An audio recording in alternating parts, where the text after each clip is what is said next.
बिस्मिल्लाहिर्रहमानिर्रहीम। हुकूमत अपने जिस्म पे वही कर सकता है जिसके वजूद पर अक्ल हाकिम हो। नकल वाले अली वाले नहीं होते, अक्ल वाले अली वाले होते हैं। देखिए यहाँ पे कितने लोग बैठे हैं, एक मजलिस में इतनी गुंजाइश नहीं मैं इसको ज्यादा खींचूं। कितने लोग मजमे में, हाँ, कोई दाढ़ी वाला, कोई बगैर दाढ़ी वाला, हाँ,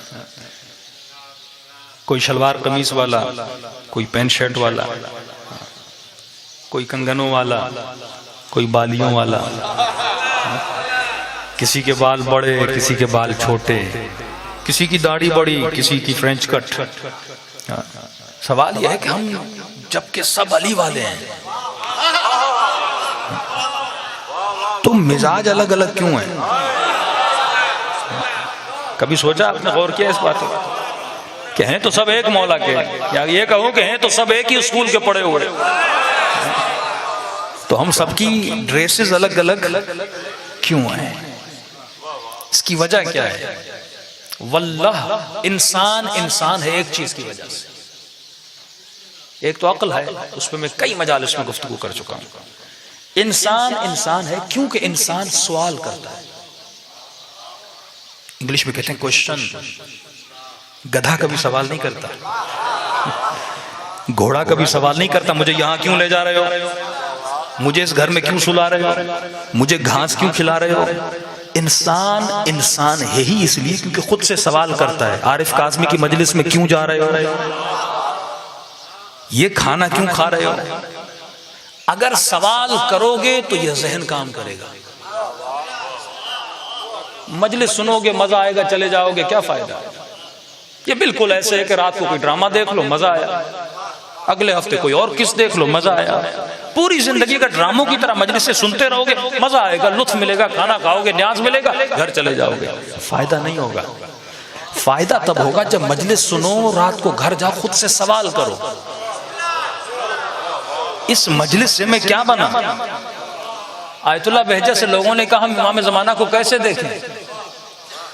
इन्होंने कहा इमाम को देखना कमाल नहीं, क्योंकि अपने वक्त के इमाम को शिमर ने भी देखा था पर पहचाना नहीं था। ये मारिफत पैदा करो कि अपने मौला को पहचान सको। करबला में बहुत थे, एक हुर था जो हुसैन तक पहुंचा। क्यों? क्योंकि हुर ने खुद से सवाल किया था। मैंने कहा इतने लोग इस मजमे में हैं, कोई शिया, कोई सुन्नी, कोई दाढ़ी, कोई बगैर दाढ़ी, कोई किसको कौन से कपड़े, किसी का कौन सा औलिया। क्यों? क्योंकि तुम वही हो जो तुम्हारे जहन में है, इसके अलावा तेरी हकीकत है ही नहीं। कंप्यूटर में मुख्तलिफ सॉफ्टवेयर डालते हो ना, मोबाइल लेते हो एंड्रॉइड, कोई एप्पल का, मुख्तलिफ सिस्टम होते हैं मोबाइल में। अब भी हो सकता है कि एप्पल के मोबाइल में एंड्रॉइड का सॉफ्टवेयर चले, नहीं चलेगा, क्योंकि उसका जो हार्डवेयर है वो बिल्टन है अपने सॉफ्टवेयर पर। अब आप ये चाहते हो कि एक वो बंदा जिसके जहन में अली वाला सॉफ्टवेयर है ही नहीं, उससे काम वो लो जो अली वाला है। यानी एप्पल के मोबाइल पे एंड्रॉइड चलाओ, एंड्रॉइड पे एप्पल चलाओ, हो नहीं सकता। हम वही करते हैं जो हमारे जहनों में है। अब सवाल यह है कि ये जो मैंने अपने जहन में डाला है, मैंने किससे लिया है? शिया भी खुद से पूछे, सुन्नी भी खुद से पूछे। भाई अगर शिया हाथ खोल के नमाज पढ़ते हैं, किसने इनको बोला कि हाथ खोल के नमाज पढ़ो? तो हम सब कहते हैं हमने पूछा इमाम जाफर सादिक अलैहिस्सलातु वस्सलाम से। और अगर आप हाथ बांध के नमाज पढ़ते हो, एक मरतबा मैं पढ़ ही रहा हूं क्योंकि सॉफ्टवेयर चल रहा है, ऑटोमेटिक चल रहा है, लेकिन एक मरतबा खुद से सवाल करता हूं कि मैं किससे पूछ के हाथ बांध के नमाज पढ़ रहा हूं, तो कहते हैं हम इमाम अबू हनीफा से। ठीक है, इमाम अबू हनीफा रसूल खुदा और इमाम का कितना फासला है? 200 साल का फासला है। अगर कोई कहे कि आरिफ काज़ी मजलिस कैसे पढ़ते हैं, तो दो तरीके, या मेरी वीडियो देखो या मजलिस में आके मुझे सुनो, या किसी ऐसे से पूछो जिसने मुझे देखा हो। तो हम कहते हैं अक्ल ये कहती है उससे पूछो जिसने मोहम्मद को देखा हो। और हमारे इमामों के नाम और हैं, लक़ब और हैं। नाम जाफर है, लक़ब सादिक है। लक़ब इमामों ने खुद को नहीं दिया, लोगों ने दिया।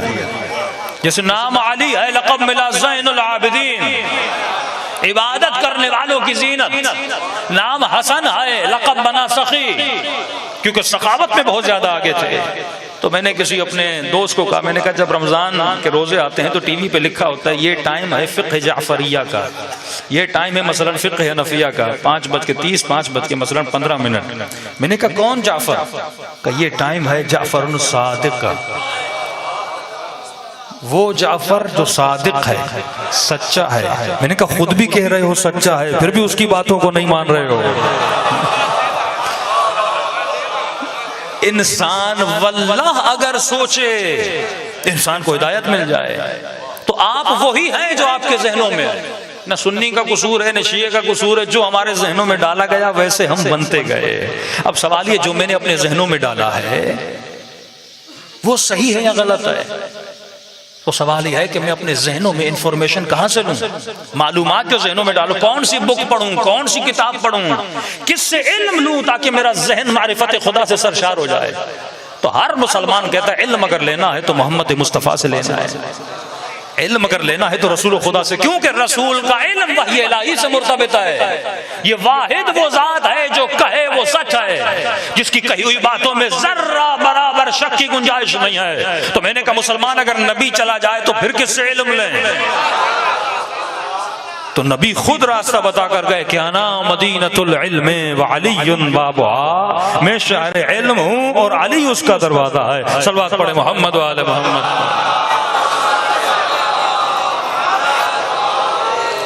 तो अगर इन जहनों को भरना है तो मारिफत रसूल से और मौला अली से भरना होगा। बहुत तेजी से गुजर रहा हूँ। अगर बच्चे को डॉक्टर बनाना है तो क्या करना होगा? अगर आज मैं मिंबर पर हूँ और आप फर्श अज़ा पर हैं, इसकी वजह क्या है? क्या मेरे पास कोई एक्स्ट्रा चीज है जो आपके पास नहीं, आपने मुझे ऊपर बिठा लिया है?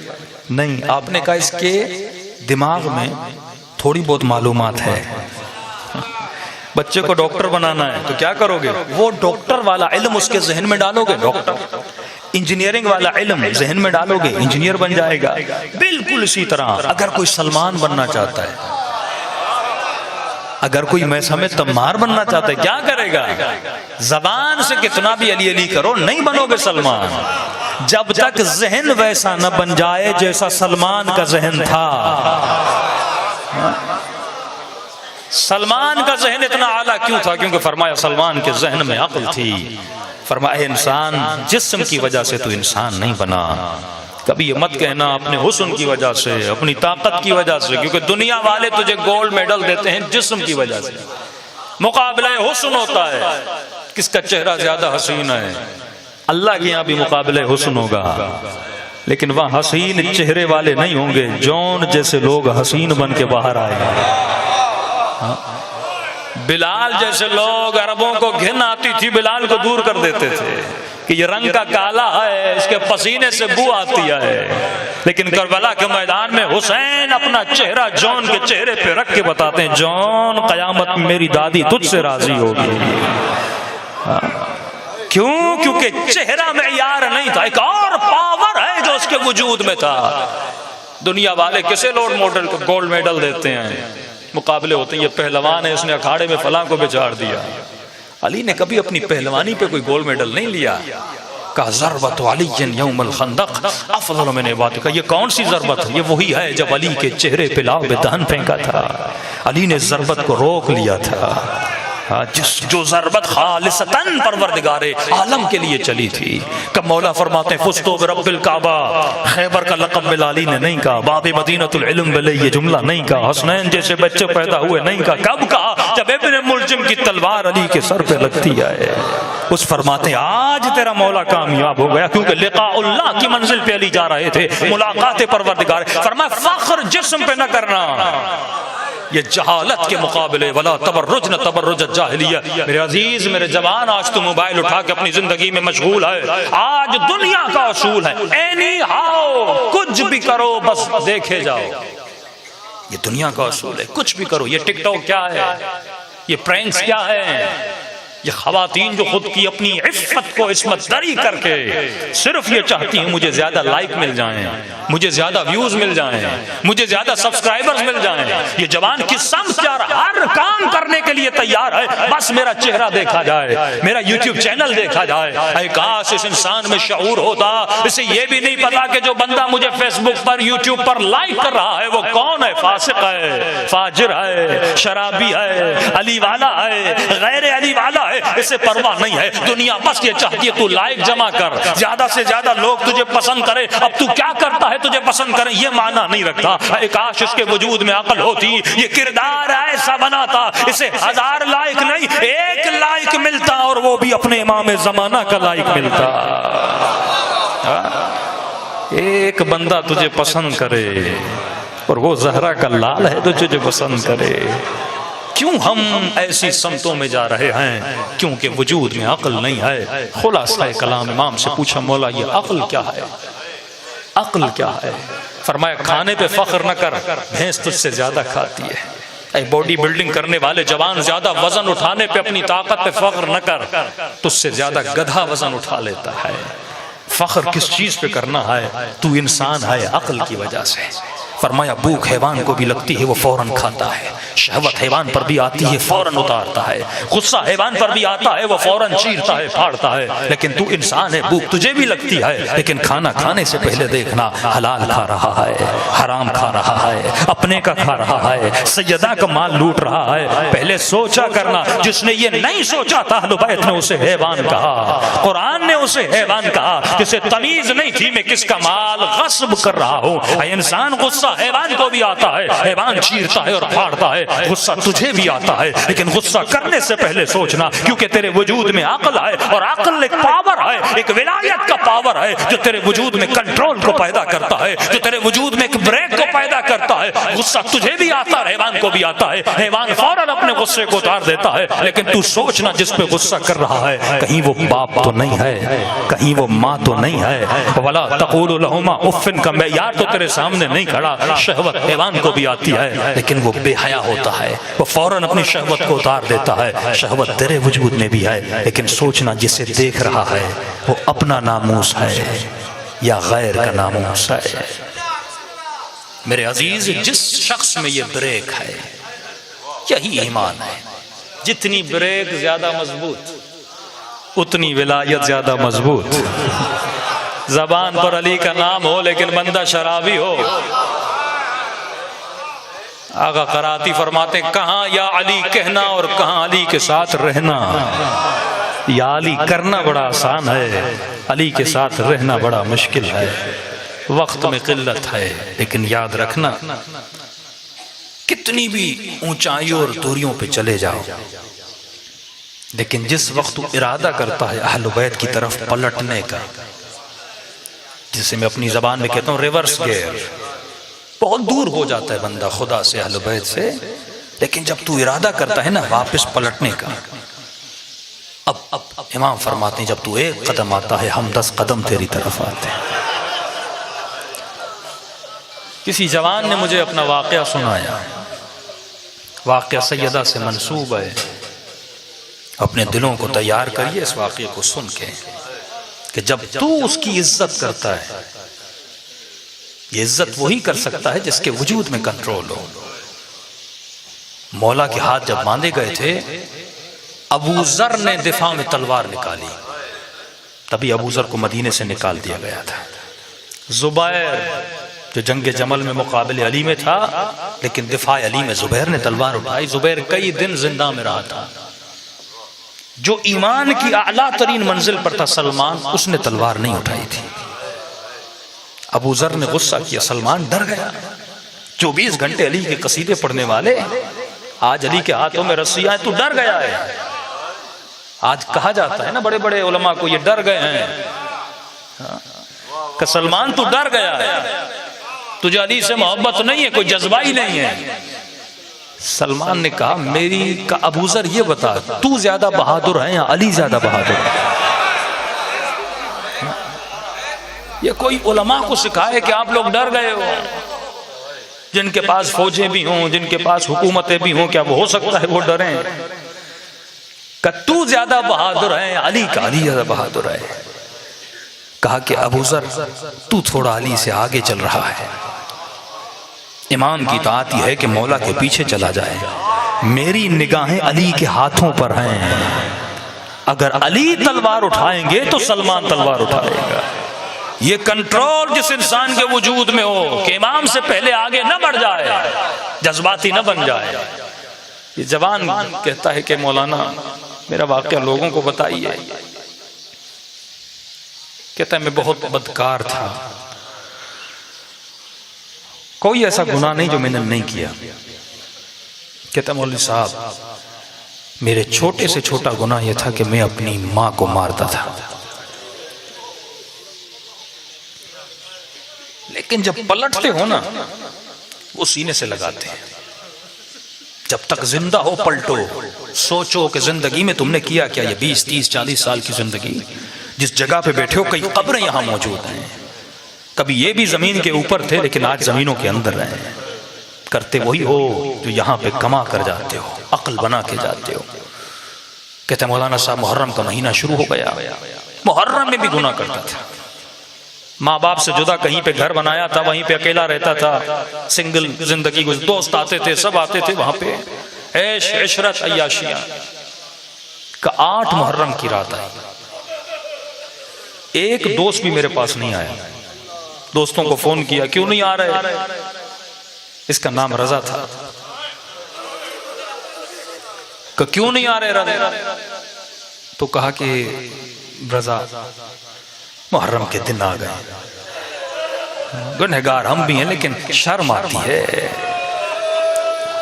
इन दिनों में हम नहीं आ सकते। कहता मैं बेदीन था। मैंने कहा कौन हुसैन, कौन सा मुहर्रम, नहीं आते तो ना आओ। मैंने गाड़ी निकाली, शहर में निकल पड़ा। जिस गली में जा रहा हूं जुलूस, जहां जा रहा हूं हुसैन हुसैन की सदाएं आ रही हैं। इतने में जो लोग रोड पे खड़े थे, कोई कहता था मुझे आगे उतारो, लोगों को उठ बिठाता था, ऐसे ही फ्री में आगे लेकर जाता था। थोड़ा और आगे बढ़ा, एक जवान लड़की रोड पे खड़ी थी। इसे मैंने गाड़ी पे सवार किया। कहाँ जाना है? कहा मुझे आगे उतार दो। कज्जे से गाड़ी में ले गया, शैतान सवार हुआ, नीयत खराब हुई। मैंने गाड़ी को पलटा अपने घर की तरफ। फौरन इस खातून ने कहा कि कहाँ जा रहे हो? मुझे तो यहाँ जाना है। कहा आपको अपने घर ले जा रहा हूं। वो समझ गई, का उसका वजूद कांपने लगा, रोने लगी, कहने लगी तुझे शर्म नहीं आती? मुहर्रम का महीना है, मुझसे शर्म नहीं करते, हुसैन से शर्म करो। का उसने कहा लेकिन मेरे ऊपर कोई फर्क नहीं पड़ा। मैंने कहा मेरा क्या जाए। का उसने देखा मैं बिल्कुल बाज आने वाला नहीं हूं, पूरा वजूद उसका कांप रहा था। उसने कहा चलो हुसैन से शर्म नहीं करते, सैयदा फातिमा से शर्म कर लो। मैंने कहा क्यों? अगर हुसैन से शर्म करनी होती हुसैन से करता, सैयदा से क्यों शर्म करूं? कहा क्योंकि मैं सैयदजादी हूं, उसी बीबी की बेटी हूं। अगर तू आज मेरी बात को मान ले, मैं दुआ करूंगी अम्मा जहरा तुझे अजर देंगे। कहते जब बीबी का नाम लिया, कहा मैं सैयदजादी हूं, मेरा वजूद कांप गया। मैंने कहा बताओ कहां जाना है? मैंने कहा इमाम बारगाह जा रही हूं, मुझे उतार दो। कहा मैंने उसको इमाम बारगाह के दरवाजे पे उतारा। उतरने के बाद कहा अम्मा जहरा तुझे अजर देगी। पता नहीं उसके जुमले ऐसे थे, उसकी दुआ में अजीब सा असर था। उसी मोहल्ले से थोड़ा दूर मेरा घर था, मैं अपने घर चला गया। घर जैसे गया, माँ बाप के घर गया, माँ बाप घर में नहीं थे, शायद मजलिस पे गए हुए थे। घर के लॉन में बैठा, टीवी सामने था, मैंने टीवी खोला और जब टीवी खोला तो क्या देखा, टीवी पर बैनुल हरमैन को दिखाया जा रहा था। आका हुसैन का रोजा, हजरत अब्बास का रोजा। इतने दिनों के बाद मैंने ये मंजर देखा और जैसे देखा तो न चाहते हुए आंखों से आंसू बह रहे थे। ऐसे लग रहा था मेरे दिल में अजीब सा इनकलाब आ गया है। फिर मैंने टीवी के चैनल को चेंज किया। एक मर्तबा मैंने टूटी हुई कब्र जन्नतुल बकी में देखी और उसके ऊपर कोई जाकिर मसाए पढ़ रहा था और बता रहा था कि मुसलमानों ने नबी की बेटियों की पसलियां तोड़ दी। कहा मैं इतना रोया जब रो रहा था मुझे अपने गुनाह याद आ रहे थे कि कभी ये गुनाह किया, कभी माँ को मारा था, कभी बाप को मारा था, और खुदा को कह रहा था खुदाया तुझे इसी बीवी का वास्ता मुझे बख्श दे, आज के बाद मैं कोई गुनाह नहीं करूंगा। अजीब सा इनकलाब आ गया। का थोड़ी देर के बाद मेरी माँ, बूढ़ी माँ घर में आई और इतने दिनों के बाद बेटे को घर में देखा, आंखें लाल हैं, रो रहा है, वजूद कांप रहा है। तो एक मर्तबा आगे बढ़ के कहती है रजा मेरे करीब आ, आज मुझे तेरे वजूद से हुसैन की खुशबू आ रही है। का फौरन दौड़ा और माँ के कदमों पे गिर गया। मैंने कहा माँ मुझे माफ कर देना, इसी हुसैन के सदक़े में मुझे माफ कर देना, मुझे पता नहीं था मैं क्यों गुनाह करता था, मैंने आज तो खुद से पूछा ही नहीं कि मैं इतना बदकार बना तो क्यों बना। माँ ने कहा चल मस्जिद चल, इमाम बारगाह चल। का मजलिसों में गया, मस्जिद वाले इमाम बारगाह वाले परेशान, जो कभी इमाम बारगाह में ना आने वाला आज आ रहा है।